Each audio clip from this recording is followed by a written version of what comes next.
আসসালামু আলাইকুম সুপ্রিয় দেশবাসী। উত্তরায় আওয়ামী লীগের আওয়ামীপন্থী যে মেজর সাদিকুল হক সাদিক আওয়ামী জঙ্গিদেরকে প্রায় 400 জঙ্গিকে সশস্ত্র ট্রেনিং দিয়েছে। সে মেজর সাদিককে কোর্ট মার্শাল অর্থাৎ সামরিক আদালতে বিচারের মুখোমুখি করা হয়েছে। এজন্য আমাদের দেশপ্রেমিক সেনাবাহিনীকে আন্তরিক শুভেচ্ছা, অভিনন্দন এবং কৃতজ্ঞতা জানাচ্ছি।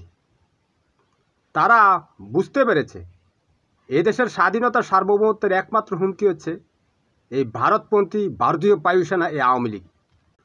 এরা ট্রেনিং নিচ্ছে যুদ্ধ করার জন্য। তো কার বিরুদ্ধে যুদ্ধ করবে? বাংলাদেশের নিরস্ত্র মানুষের বিরুদ্ধে। মানুষ যুদ্ধ করে তার বর্ডার ওপারে থাকা শত্রুর সাথে। তারা ভারতের এলাই হয়ে ভারতের পক্ষ নিয়ে বাংলাদেশের নিরস্ত্র মানুষের বিরুদ্ধে যুদ্ধ করছে। তো যুদ্ধ তারা করার যে স্পন্দন, যে উৎসাহ তারা কোত্থেকে পায়? এটা পায় শেখ মুজিবের বক্তৃতা শুনে। গত 53 বছর থেকে বক্তৃতা একটাই চলছে, এবারের সংগ্রাম আমার মুক্তির সংগ্রাম, এবারের সংগ্রাম স্বাধীনতার সংগ্রাম। তো যুদ্ধের সময় এদেরকে কাউকে পাওয়া যায় না, এই বক্তৃতা দিয়েই শেষ।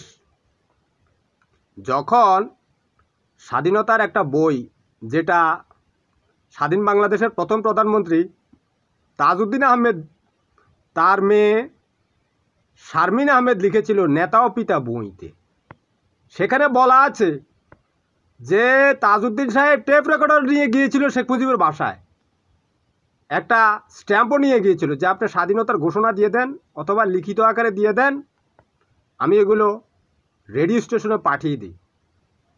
সে স্বাধীনতার ঘোষণা দিতে রাজি হয়নি, কয় পাকিস্তানিরা আমাকে বিচারের মুখোমুখি করবে। বক্তৃতা দিয়েছে 7 মার্চ, যুদ্ধ শুরু হয়েছে 25 মার্চ 1971 সালে।